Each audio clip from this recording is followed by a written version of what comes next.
What's up, everybody? It's your boy, Justin Rodriguez, your favorite lender here at Neighborhood Loans, and we are back with another episode of Cafecito Talks. We're super excited to introduce these guests because they are like a part of my past and how I grow up to be where I'm at right now. So I want to introduce two individuals who I very much so look up to. First off, Ike and Bo, thank you guys so much for joining us. Nice. Thanks for having us. Great to be here. Nah, it's a pleasure. It's a pleasure. And I want to kind of shine light on both of you guys' backgrounds. All right. So give us a little bit on who you guys are, where you guys came from, and what you guys do overall. Nice. My name is Ike Muzikowski, Ike on the mic. I won't pretend I'm not excited. It's a great day to be an Eagle. I'm the president and principal of Chicago Hope Academy, where Justin graduated from. This is my brother, Bo. We're from the west side of Chicago.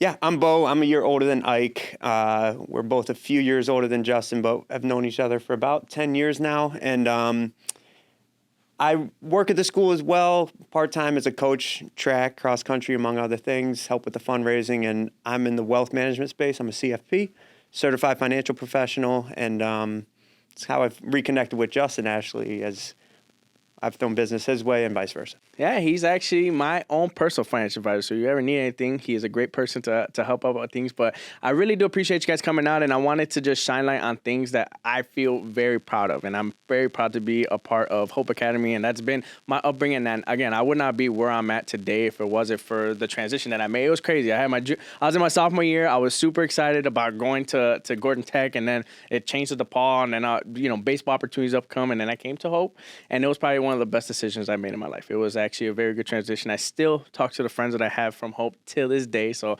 everything was amazing. But one thing I love about you guys' story, honestly, truthfully, is your family background. Because for me, I think everything I've done thus far has been through family.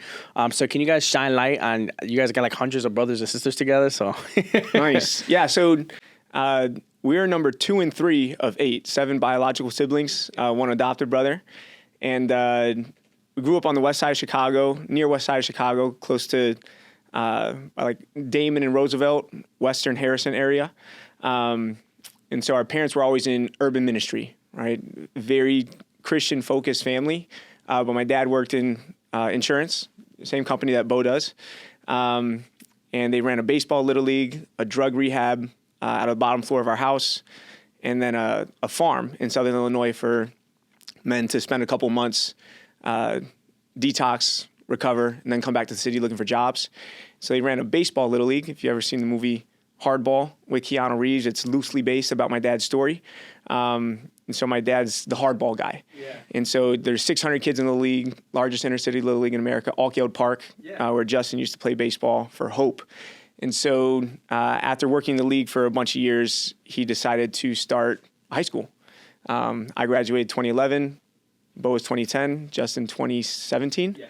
So we're all Hope kids. Mm-hmm. I don't know if you want to touch on upbringing or background a little bit. Yeah, so our parents who are in ways mentors to us, right? We get a good amount of our habits and values from them. They were living in New York. My dad changed his life around in the 80s, kind of from the young going out party guy to had a couple of mentors get him involved in service, thinking about more than just himself. When he moved to Chicago for work, he started the baseball league that eventually morphed into the school, because schools can have a little more impact than an extracurricular after-school program. And here we are 15 years later. I don't work at the school directly, but I still help run the baseball league. And it's been cool growing up around something that is bigger than yourself.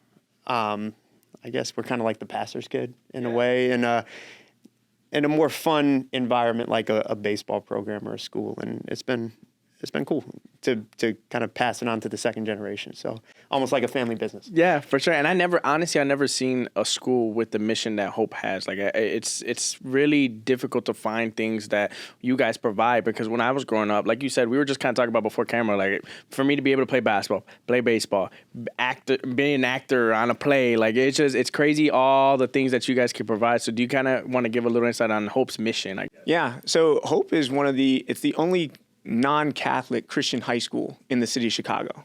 Outside the city of Wheaton Academy, Timothy Christian, other schools, but within the city limits. And it's all based on affordability. Hope is not a school for poor kids. It's a place that gives generous financial aid to all families who are seeking that financial aid. So 100% of our kids from Chicago all are on financial aid, receiving it. Some are scholarships, merit-based, and then some are just need-based. Lots of high schools, when you think about private high schools, they're for wealthy kids. They're predominantly filled with white or Asian kids. And so should the high schools be racially segregated? No. Should they be only for rich kids? No, but they are. That's how private schools, that's just how private schools work. And that's what we live in a capitalist society. It is what it is. So our goal is say, hey, if kids aren't feeling safe in their neighborhood schools, if they're not feeling challenged in their neighborhood schools, if they want to be a big fish in a small pond in a tight-knit community, should they be able to go despite not having the resources to pay for that? So that's the biggest goal of the school, is to provide an affordable Christian religious educational experience where there's no locks on the lockers. There's no security guards. We just got one security guard. Coach Keith transitioned to security. That we don't have tons of cameras. And so we don't have, you walk in, metal detectors. And so it's just building a community of trust and faith where the currency of the school can be trust. Is not easy. Culture building is not easy. It is not simple. Doesn't mean the kids never stolen from each other. Doesn't mean the kids don't lie when you catch them stealing from each other. It's not a perfect place, but we're building up a force of kind of understanding that you treat each other with respect, that you protect one another, that you honor the efforts and the time that your teachers are giving towards you, because everyone could be doing something else. So let's believe in we're investing, like trust the energy that got you here today, because that energy was special. And so I always try to really focus on affirming students, acknowledging them, appreciating them when they do show up, when they do perform. I think one of the greatest feelings in the world is the feeling that you belong, and hope is a sense of place of belonging.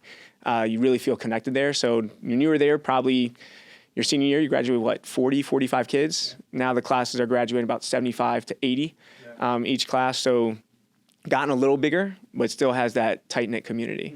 Mm-hmm. So yeah, that's hope in a nutshell. Yeah. So we're 100% of the kids get accepted to college. Not everyone has to go. The more and more we talk here, we'll see not every kid should go to college. Right? If you don't have the financial resources, if you don't have the academic strengths or aptitudes, or you're not really sure what you want to accomplish in life, jumping into college right away when you're 18 years old, lacking organization skills, lacking a vision for yourself, lacking mentorship, maybe you shouldn't go and take out $30,000 in loans and take 4 classes, psychology, general history, and intro to stats. Maybe going to college right now is not the best idea for you. So we're really big on college counseling, career planning, and that helps set up kids for success. We want to be realistic support systems. So that's what I love doing, advising kids on how to take the next steps towards a successful future. For sure, and I absolutely love it. I think one thing that's admirable about the school is that you really see that everyone comes back. Yeah. You know, like every time you talk about high school, you don't really see people come back very often. And for me, I always find myself gravitating coming back just because I love the environment. I love the people who were there, and the people who I grew up with, I still talk to, and I still see. And I went to Hope, and I'm like, oh, Melissa still works. Dorian's working there, and you're still working there. So it's like you see people always gravitating back because it left such a positive impact on all of our lives. You know, there's I was talking to, I think it was Jordan the other day about the Mexico trip. It's little memories like that. It's and it's priceless. You come to a realization, right?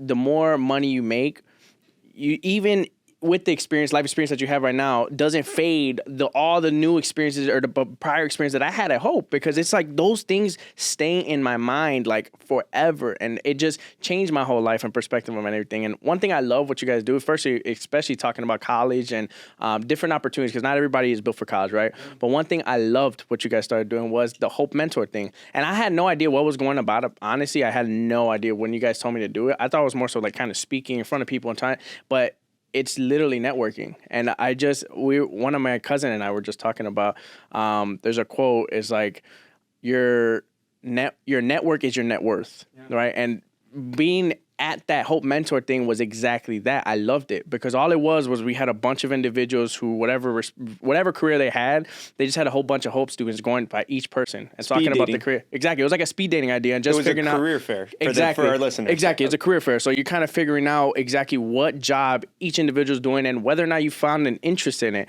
And when you tell people real estate, a lot of them like sparked an interest, especially because, you know, there's not a lot of things that you have to do in order to get into real estate. You pass a test, take a couple classes, you know, and it's cost efficient. You don't have to do a lot. You don't have the 5 years of college. You don't need a doctor's degree. It's really easy to get into real estate. So that's why it does spark people's interest, you know, and I love that because you don't know what you want to do until you talk to individuals who are doing the kind of the realm of field that you want to do. Yeah, and that easy access comes when a mentor is willing to give the time, which is the most valuable thing you have. Right? You got your car, you got your watch, but your time is so valuable. So like Hope being a unique place, what I think is cool, like Justin would have probably crushed it at prom. Like you just look like you probably would have crushed it. But instead of going to prom, we go to Mexico in Tijuana and build houses for homeless families. And that's like a memory he's talking about. So it's a unique spot that attracts the attention of someone who's willing to give back. It's like, hey, we say send the elevator back down. Once you've made it to a certain level of success in life, you know, when you get out the elevator, you could hit that bottom floor button to send it down right away, or else it'll just sit there. Right. And so you're making the climb easier for someone coming after you. And so that's what I like about the mentorship piece. Bo does it a bit with coaching or giving back in terms of donating to the school. But a lot of kids have no clue what they want to pursue in life. And so I like the mentorship. I don't know what you intend to do with that real estate mentoring angle or focus, but you came in and spoke at the entrepreneurship class. I gave a lecture. And then now you're going to probably be paired up one-on-one with a kid for 10 meetings throughout the year and just say, hey, what are your grades looking like? Have you applied to colleges? What do you think your major is going to be? And kids don't have access to someone who's already done that. If their parent didn't go to college, or sometimes for a lot of our Latino students, parents don't speak English, or maybe they're going to be the first kid going to college in America here. It's such a foreign, unfamiliar territory, right? Unmarked waters, so or uncharted waters would be the phrase. So when we do get mentors coming back, that's what keeps that hope train rolling. Right. And it's pretty cool because, you know, I had a lot of kids too that were like, oh, I want to play college sports. There's showcases. How do you do things like that? And it's, again, like you said, it's unfamiliar areas that people don't really understand and what you have to do in order to get there, you know? And again, I love the idea because for me in my career, and I can tie it back to how my career started, was through networking. I'm sure Bo could kind of exactly see what I'm talking about. Like, there's a lot of parallels between what me because and you do. It's sales based, right? Yeah, so absolutely. And then it becomes just relationship based once you have 3, 4, 5 years of networking under your belt. And what I was gonna say though is kind of mentorship can help people achieve the American dream, quote unquote American dream, and that changes over time. From a couple generations ago, it was typically, hey, you have to go to college. It's relatively affordable if you study hard. And it has shifted a little bit. And there's, I guess, my and your professions are one of the old school American dreams that you don't have to go to college and have a quote unquote white collar profession. The lawyers, doctor, investment banker type world where you can, with a little bit of mentorship, you can take a test and become a mortgage broker, a loan officer, a realtor, a financial advisor, an accountant even, without a college degree and go make 6 figures, get in the 1%, et cetera, with a little bit of mentorship. And a lot of times kids from rougher neighborhoods don't have that, and their track to success might not be a positive one.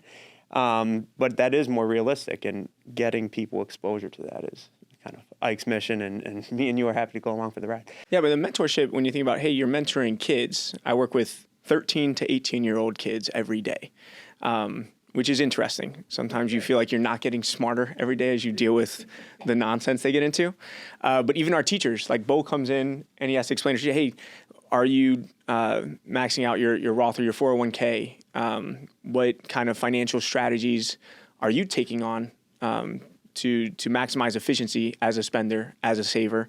So even our adults who are instructing the kids, like there's intergenerational diversity to this mentorship based on skill sets, based on exposure, based on prowess and understanding or financial acumen. So Bo even came in and talk to all of our teachers. And that trickle-down effect, if the teachers are feeling empowered, I say, hey, you have to feed the teachers, or also eat the students. So they need to feel comfortable. They need to feel safe. They need to feel empowered. It may seem small. It took 30 minutes of your time, 45 minutes of your time. Yeah. But now all of our teachers know, hey, they have access to a financial planner if they'd like. Right. Same thing for, hey, teachers, if a lot of our teachers are earning salaries that might not match a CPS salary, right? We're a private school serving students who can't typically afford full tuition private schools. And so, hey, if you're a married couple who's working together, you could go and buy a house. You could take out a mortgage. You could take out a loan. But you need someone coaxing you towards that. You need someone, you can't demand attention. You have to attract attention for people who are have a little less financial liberty to go and take that risk, to go and take that jump. Hey, it's not a risk, it's an investment. But even access to those conversations really depends on your network. And so if you don't have, I tell kids, they say it's not about what you know, it's about who you know. But for kids on the come, it's not about who you know, it's about who knows you. You need someone who's already succeeded to know who you are and empower you, to give you the keys of knowledge or wisdom or strategy to be successful. Because if you leave kids by themselves, they're just going to flounder around. They're not. Right. They're not going to get after it. Like, you're just going to be deceived into some deceived into some schemes. Like kids in North Lawndale are like, I'm a Forex trader. Like, do you know how difficult it is to analyze like the Japanese financial markets? Like, you're not a Forex trader, but they are, and like losing $80 today. So that sort of mentorship is important to make sure kids aren't going down the wrong path. Right. And I think honestly, the hardest part about it, though, and even outside of the kids, like you said, the teachers, is having access to those type of just because you have age doesn't necessarily mean you understand and know what you're doing, right? And I realized that the moment I got in my career, like, you meet people who are 30, 40, 50 years old, and you're like, dude, I don't even think this person knows what he's doing. But again, that's where mentorship is key, though. And a lot of times it's really difficult to find those group of mentors that can actually guide you, right? And when you're providing it for not only your students, for your staff, it allows you to skip steps. And that's why I tell people all the time, mentorship, the only thing that it really does is it allows you to just go from A to D. Instead of you going A, B, C, D, it's just A to D, because those people allow you to see a perspective of life that you couldn't even realize yourself, right? And I feel like that was the one thing that I realized about Hope, though, was it was a change of environment. When I first got there, it was like a very weird feeling for me, because the first day we went to a freaking camp and we were playing football at a random field with no cell phones. We locked our cell phones in a room and we're just at a random camp. We drove 4 hours to Indiana. Drove 4 hours. We're going into a van, going to Indiana, and we're just like playing sports there. And I was like, what's going on? And we were praying. We had service there. We ate, but it was literally food, praying, sports, sleep. Yeah. No phones. And pranks. It was great, though. It was great. Yeah, pranks. Yeah. It was like, hey, how can you get 300 kids? We just did it in Wisconsin this year. Okay. Got 300 kids out of the city. We drove to, when you were there, we drove to Indiana, visited Indiana Wesleyan University, visited Taylor University. So, hey, within the first 4 days of school, 5 days of school, we're visiting 2 colleges. We're getting out of an urban environment to be in the trees, to be without our cell phones, to build community, to build relationships. Looking at it now as an adult, you have to give so much more appreciation and credit to your teachers. Like, yo, they lived with us for 5 days in the woods to allow us this experience. So I'm so much more grateful for the teachers now when I reflect on our experiences. Like, man, this is not easy to give back to your time. It's taxing. It's emotionally draining, which is why I think teachers are so undervalued, and they're pouring into these parents' kids, right? Parents complain about their kids. You got your kid about 5 hours a day, and then they sleep. Like, these teachers are stuck with your kids for 8 hours, like, and your kids aren't angels. So giving so much credit to the teachers for being patient, being gracious. I don't know. I definitely love the sacrifice that educators make constantly. And then when people are working professionals, like our mentors, instead of going to get a happy hour or going to on a date or going to meet or network with someone else, you're going to come and meet with these kids. You're not going to advance your career by meeting with these children. So it's seeing something that's bigger than yourself, which I appreciate. But what's pretty unique about your industry, the larger your network increases, hey, maybe this kid's cousin, uncle, mom or dad. You might be empowering. About to disagree with you. You said what you were saying. Yeah. For you guys' industry, even mentoring kids, you can have this ripple effect of so many kids having access to a financial advisor or a mortgage lender. So I don't know if you've seen that a bit with kids we've coached growing up and seeing how you've interacted with them years later. Yeah, it's not necessarily that I want to land my biggest account ever, or you want to originate your biggest loan from an 18-year-old you're trying to mentor, but like, will you get paid for that in different ways? Absolutely. And sure, my vision is to get to the point where I have a successful book of business with a variety of successful professionals 3 days a week, and then 2 days a week I'm mentoring, coaching, et cetera. And I have team members to pick up the slack, and then use my skill in business to give back. And we're in a position where we can do so in our lines of work, whereas a doctor would have to do one less surgery and make less money to give back. Like, we can maximize income as a business owner and entrepreneur, as well as maximize impact on a service level. I guess for viewers, though, how could you, in your way for your business or any business model, how do you think you could do that without sacrificing any income? Like, how would you do it in your way? Yeah. So the goal is to have my place. I'm having a baby. Me and Justin are both expecting fathers. First time we're doing this, but I want to provide for my family.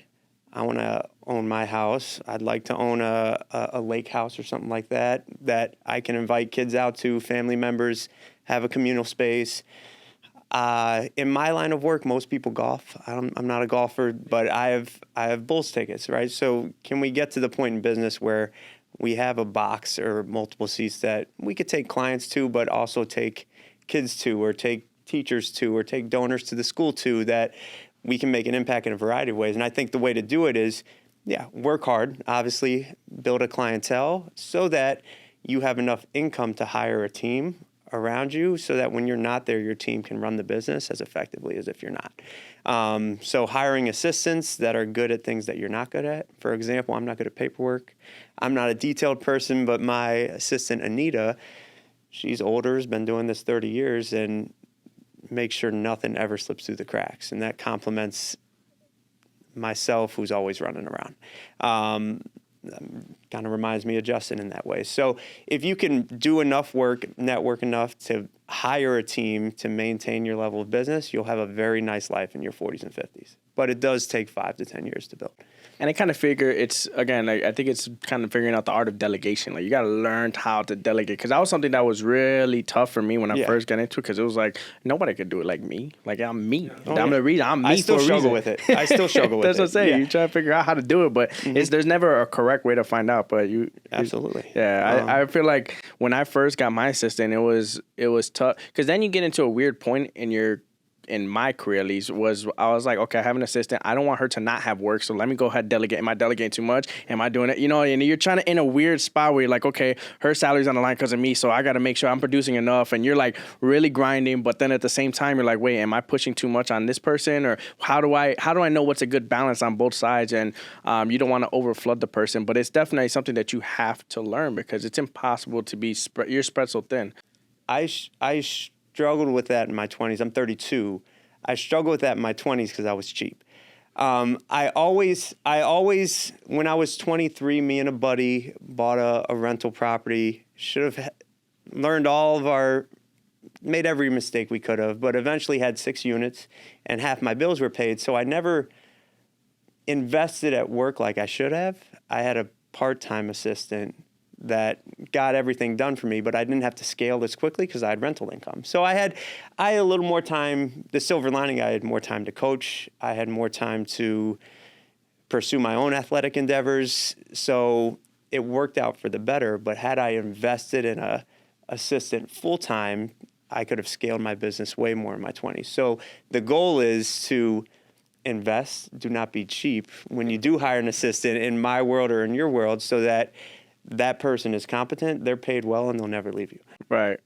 And one thing I love about that is that, again, mentorship. It just circle back to that, because for me, it was like I knew I had to scale my business in that way because of my mentor. Sure. And honestly, the owners of my company was like, yo, get him an assistant tomorrow. Like, he needs an assistant. And my uncle was like, no. He was like, I'm not giving him anything. He needs to learn how to build his business. So your uncle works here?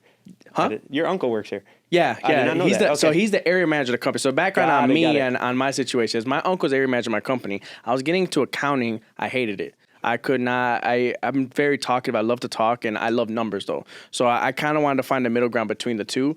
And this was kind of that. Like I love numbers, and then also on this other side, you get to network, you get to socialize. So that was my biggest thing. And so slowly started to grow. My uncle was very anti-social media during the beginning of when I got into the business because it was during 2020. Interest rates were stupid low. Everything was crazy. So he was getting business with just past client referrals and things like that. And for me, I had no idea. I didn't even know what mortgage was. I just was getting into the business trying to figure out how to get my first deal, you know?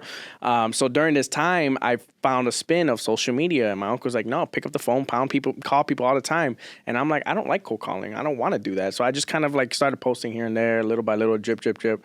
And it just kind of took off from there. And it was like meeting people every week, 2, 3, 4 people a week. It was just like coffees, lunch, this. Every week I had to meet 4 people a week. And it just grew. It blew up from there. And to that point, my uncle, it was getting to the point where it was like 8 o'clock every day, like boom, boom, boom. It was every day we were working to the ground, and it was great though. And he was like, I'm not getting you an assistant until you drown.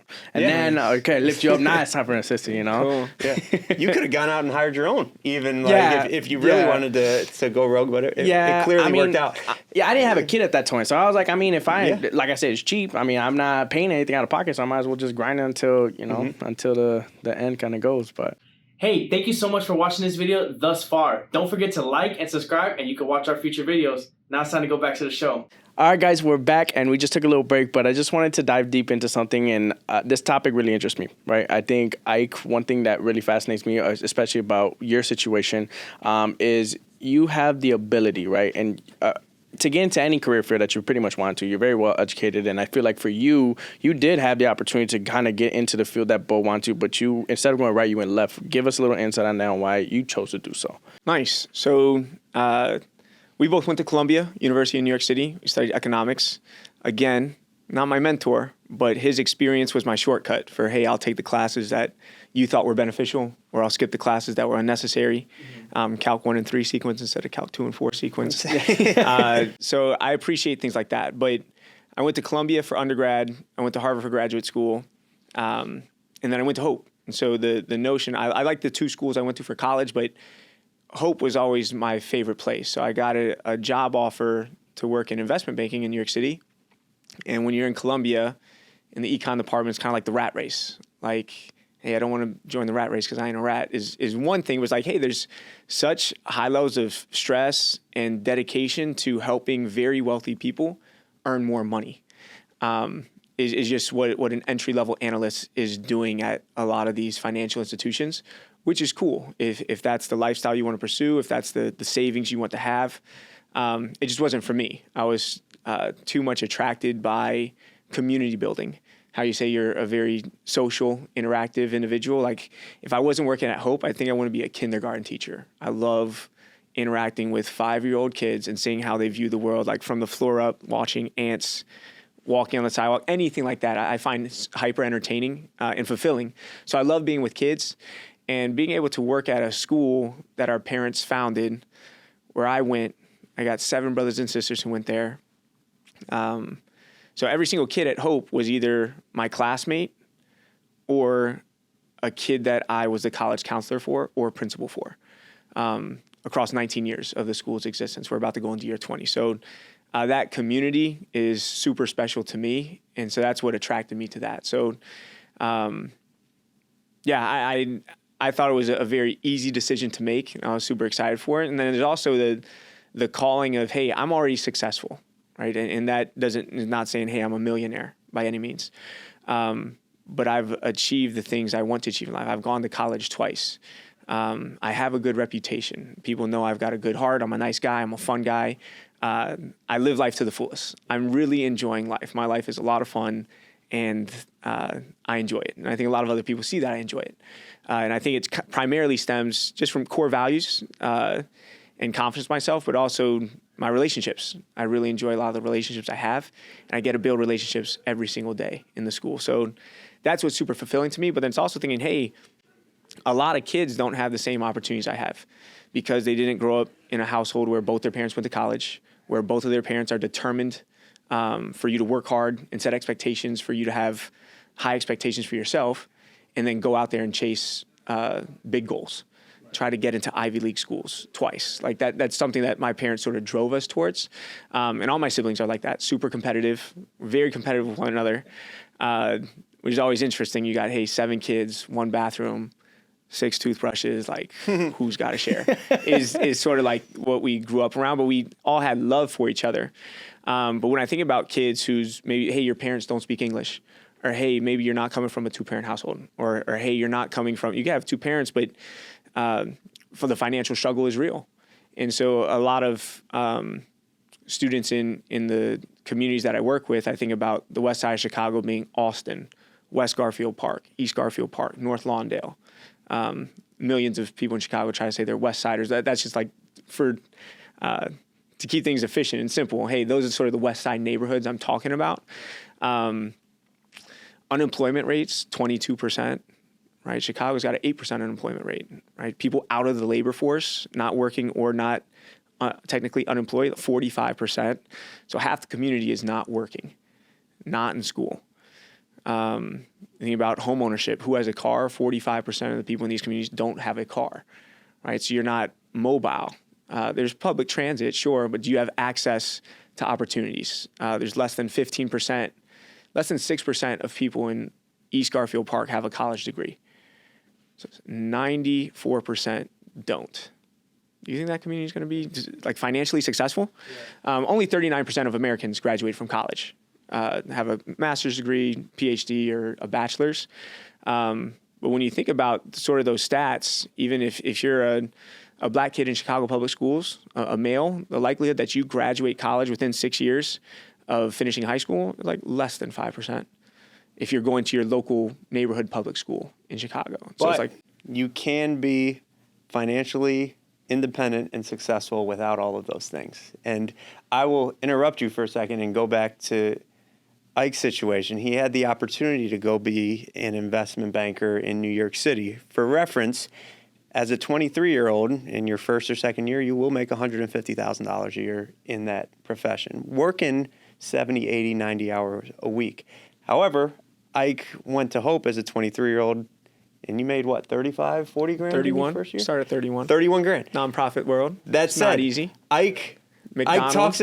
Ike talks about how he doesn't really care about money, but he does. He's really smart with his money.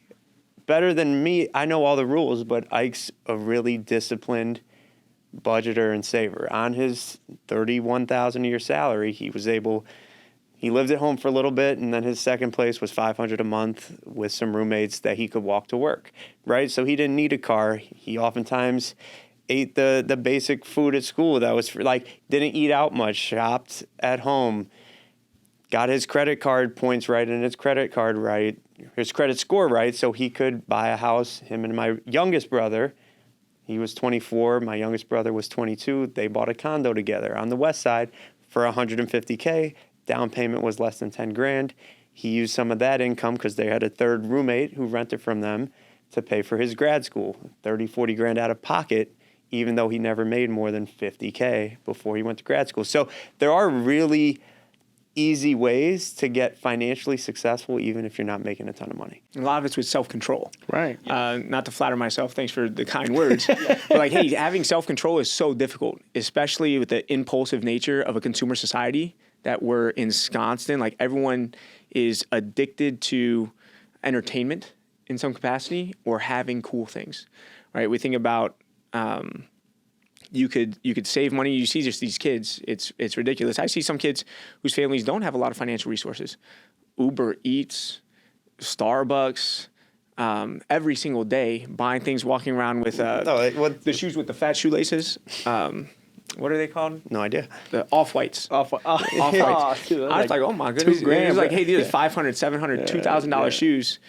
I think... And it's like, hey, priority spending matters so much. Doesn't matter if you're the kid in Malibu. Doesn't matter if you're a kid in East Garfield Park. I think there's a cultural and societal distortion of value systems that is not facilitating future mindedness. We want satisfaction immediately. Same as why everyone's obsessed with their phones. I like that all of us have like not checked our phones while we've been sitting here together. Kids can't do that. It's just another dopamine hit, right? It went from the Vine to the we Instagram. Struggle with it too, but it's much lower, but we have self-control to an extent, comfortably. Oh, yeah, absolutely. Right? Everything's on a fluid sort of scale, or a medium. But I think the self-control to say, hey, I want to be financially stable when I'm 50. I want to own a house and have it completely paid off by the time I'm 50. No one's having that conversation. Yes. And so there's not, hey, I want to graduate without loans, without debt, with a degree that's going to earn me at least medium income for America, $67,000 a year. Yeah. Those conversations aren't taking place.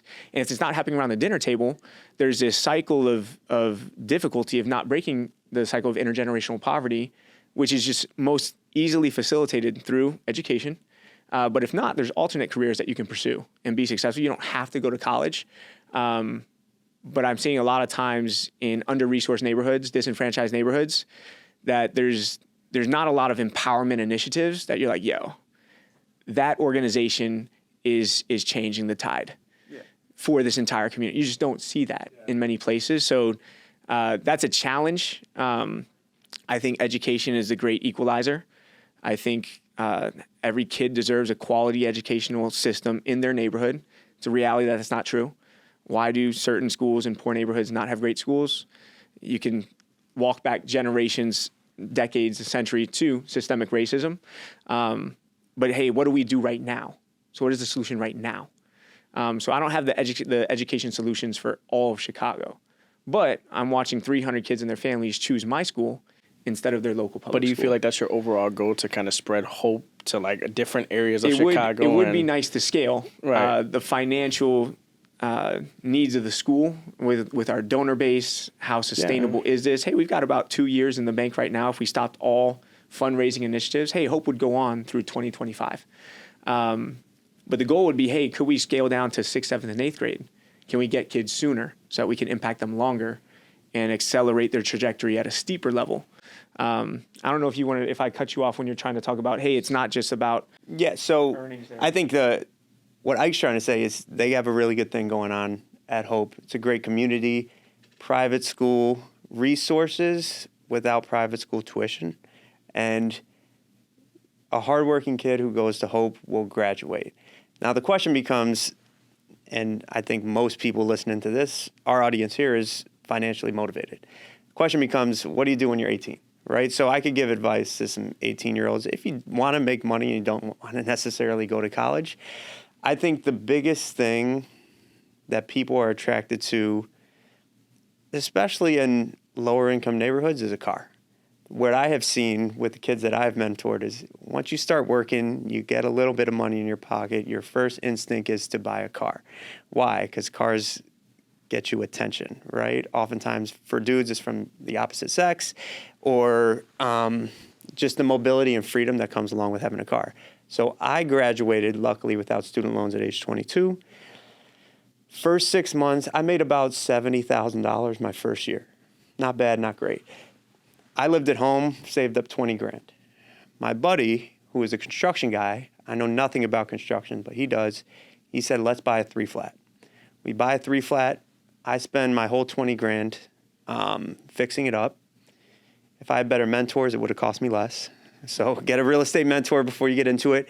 And by 9 months, we rehabbed the house.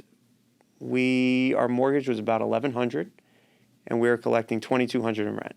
That's $500 of profit each. I was a car guy. I grew up on the West Side. I like listening to rap music. I know what a nice car entails in my peer group. So I used that $500 a month to lease a nice car. And it was that new Lincoln MKZ, and I felt great because my renters were paying for my car. And then we were able to buy, just with our savings, we weren't paying for housing. I wasn't paying for my car. We were able to buy 2 more condos, right? And then we did a flip. Then we did a second flip that we lost money on. But the 2 condos were generating income. So we had 4 units. We had 5 units. We lived in 1. We rented out 4. Those 4 units paid for my nice $600 a month lease on a $50,000 car. As a 23-year-old who still kind of had baby credit, I was still in the 600s at that point. With my buddy, we both were able to use FHA loans. His down payment was $4,000 something dollars. Mine was $5,100 to get over $5,000 a month in passive income, and more than half of that was profit. So we had our cars paid for. I didn't have student loans, but he used his $600 a month to accelerate and pay off his student loans by age 25, and he was only making $40,000 a year. Working at Hope, my buddy Brian, shout out Brian. And so it is possible to be making only 50, 60, 70 grand and do all right. For a 19-year-old, you don't want to go to school. If you have a high school degree, you can make $15 an hour. You can apply for enough jobs if you don't have a criminal record and make $15 an hour, which is about, if you work a little overtime, you'll make $2,500 a month. If you live at home, right, you should only save or spend about $1,000 a month. Just if you have to buy all your own food. So that's $1,500 a month you can save. By the end of a year, 18 grand, you work on getting your credit right, you can go to Justin and buy a house, right? You can buy a condo on the west side, on the south side for $150K, have a $1,200 mortgage. You can get a roommate and still be saving $1,000. It can very easily go down the route. Once you're at that point, then you can talk to someone like me, and you have a property, you have a car, maybe you're going to get married because you're starting to have some financial, so then you could start talking to me about retirement planning. If you don't have a plan at work, then you could start talking about life insurance. When you're married with a kid, then we can set up a college fund or X, Y, and Z for them. But yeah, it's very easy to get going on a financial journey, and you could talk to me before then, but typically it's, hey, how can I not incur any debt, save up 10 to 15K, living at home on a minimum wage type job, and then buy a place from Justin when your credit score is in the 600s, and you can get an FHA loan for, low as 580, but yeah, exactly. The biggest thing I think is it's hard because people don't feel like they have access to the things. Well, here's the problem. If you didn't, as a 19-year-old, buy the car, right? I have 2 kids I mentored. They both bought cars, but they didn't buy insurance on it. 6 months later, they got in an accident. They don't have insurance on their car. They're starting from zero. But it's like, dude, you could have saved up and taken the bus for a year and bought a condo instead. And you 2 guys who were friends, they both did it. They both had cars. They both crashed it. They could have saved up 10,000. They could have saved up 10, 15 grand between them, started an LLC, and bought a condo together. Right. They were freshmen your senior year. You know these children. You know these guys. We will not say their name. But if the mindset changes from depreciating asset to appreciating asset, you will make money on a minimum wage job as long as you can live at home. Your mom lets you live at home from age 18 to 19. That's my recipe for someone who doesn't want to go to school and do the traditional route. And it's also, if you want to have nice things, you need to have some ambition and resilience, right? You can't, if you do what is easy now, your life will be hard. If you do what is hard now, your life will be easy. That's a simple quip to tell the kids, you're not ambitious. You're not going to work a second job. You want to be successful and you work one job. Loser. Like, you need to do more. If you want to have a better life, you should do more. Otherwise, you're complaining about why you don't have what you have. Have some self-control. Swallow your pride. Living with your parents is frustrating. It's super annoying to live with your parents and do their dishes and take out their trash. You get to save $700 a month not paying rent. More than that. Right? Have some self-control and live with your parents. Get a roommate. Don't have the car, take the bus, right? You see Eminem and 8 Mile taking the bus, be inspired and take the bus. Like this guy, exactly the Western bus, the Damon bus, the Roosevelt. These are nice buses. You can take these buses.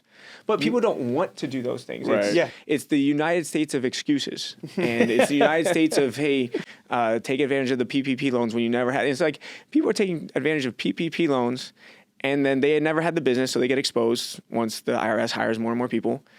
And now they're losing their Section 8 because they said, hey, you had a registered business. You should have never had that Section 8. But they went and spent it on a Camaro.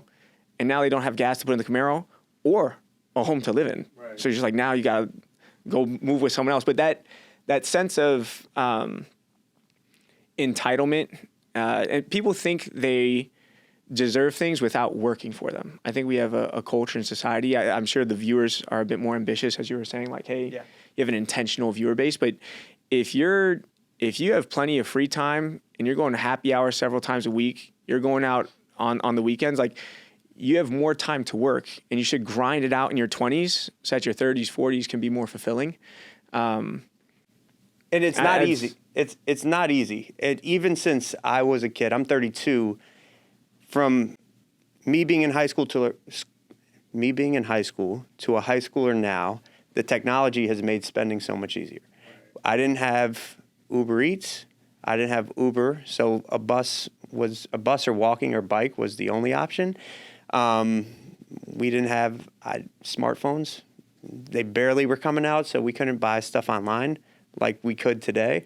Credit cards weren't as easy to get then as they are today. So it is harder to save money and be disciplined in this world. I will. And you didn't mention one more thing that I think adds to that, which is social media. Social media. You know, when you see people, everything, and we're talking about delayed gratification, right? You want to hold all your desires for the future so that way you can have a successful future. But I do think social media, the problem with it is you see a lot of people, the dopamine, every single day. You see people who might be driving the Camaros, who might be going on vacations, who might be doing things. What is an influencer? Someone who has nice things, typically. And it triggers these kids to be like, okay, I want to go on vacation. I want to buy the nice cars. I want to do the things. And they do it now because they are influenced through other people through social media.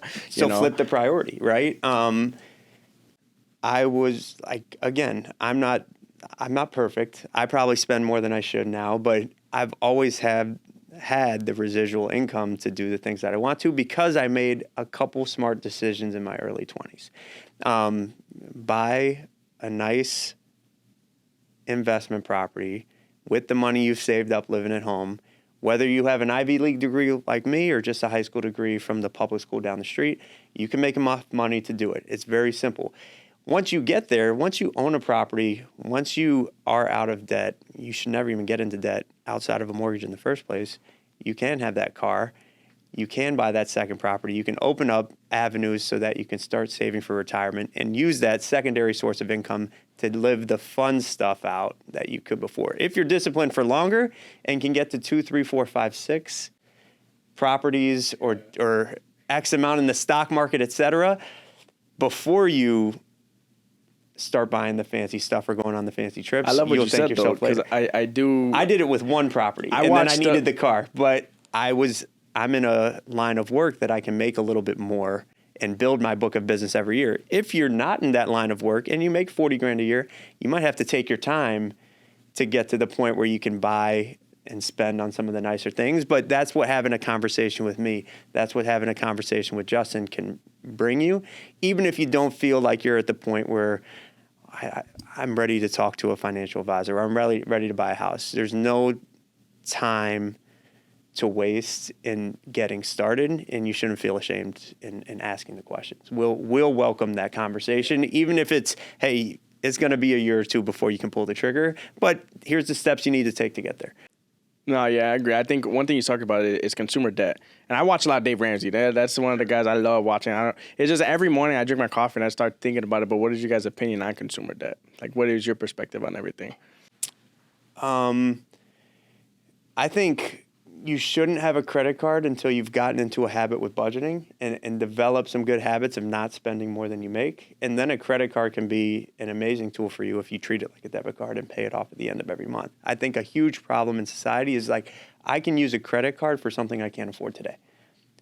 Very stupid, right? A credit card could be, hey, I make $2,500 a month. I spend $1,000 a month on gas, food, going out to eat on occasion and some clothes or whatever other bills I have. Yeah, that $1,000 is paid at the end of every month. It's not something that I can't afford, et cetera. And those credit card points build your credit. They can be the thing that buys you that free flight. If you know how to work the credit card system, there are really cool ways to do that. And then, yeah, but consumer debt is horrible. Yeah. You shouldn't buy a car until you can buy it cash. I'm a fan of leasing because I own a business. There's some benefits to doing it that way, but you should never buy a car that you can't buy in cash. Even if you finance it, you should be able to put a down payment in cash, or like it's too expensive for you, bro. Like it's really that simple. So I am all in with Dave Ramsey on that line of work. For those in the higher echelon of earnings, they say if you can only afford one yacht, you shouldn't buy a yacht.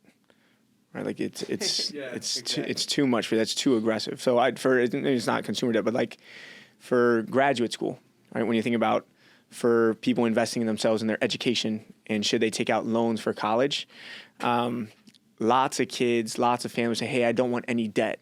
I'm completely scared of debt." But you have to think about how an educational experience can accelerate your trajectory for potential earnings based on the degree you receive. And so if you're going to be an engineer, if you're going to be an accountant, if you're going to be someone who's studying business, if you're majoring in history, or if you're majoring in English and you're not that great of a writer, like you're not going to publish a book. It's like less than 1% of writers actually, like you shouldn't take out $40,000 in debt each year. It's just, college is not worth your excitement, your passion. Like you need to, it's not enough to be a good person. You must be good for something. You have to perform. You have to contribute to this capitalist society that we live in, or like get out, or that just is what it is, what it is. So even for myself, like, hey, Harvard for 1 year graduate, $72,000. No scholarships because they assume everyone's going to go and get a great job. Again, working at Hope, working in a nonprofit.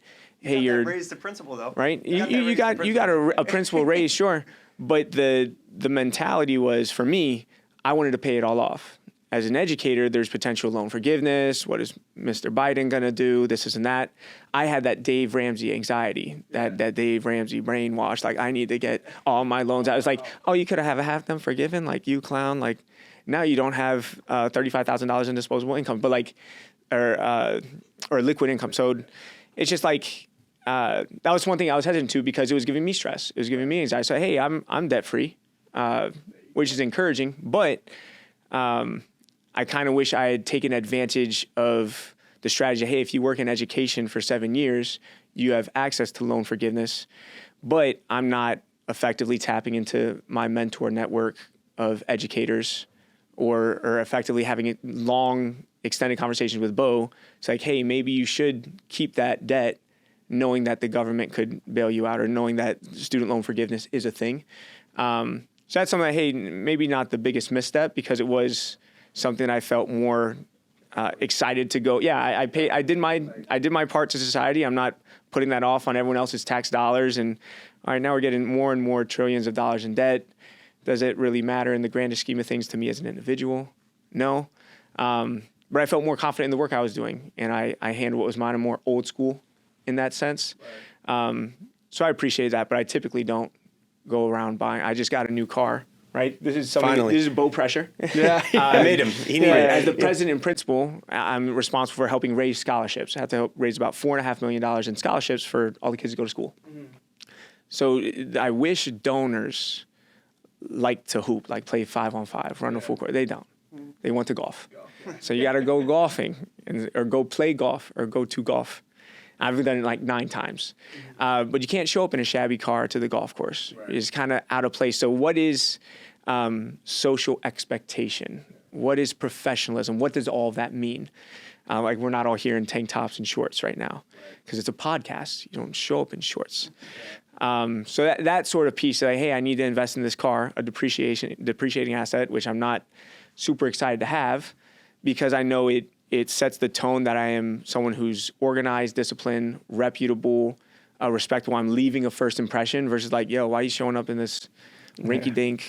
Like, that's something I'm not. I hate when people are judgmental about how others look, but that's something that's important that Bo, other board members, it's an investment in your career, though. Yeah. I think so to wrap it up, I'd say if you can be very patient in your first couple of years and make a couple of nice, simple financial decisions and be a minimalist, you can set yourself up for success and have the nicer things that you really want to achieve if you can wait 2 or 3 years. And so have a conversation with me, have a conversation with Justin about real estate, financial planning, etc., and get your high school degree with Ike your if you're a kid younger needs listener. essay edits for And, his college application, like, I and got you can be really financially free. You can be a millionaire by age 40 without ever making six figures in a job if you can play your cards right in your teenage years to your early 20s. If you don't have good financial habits set by age 30,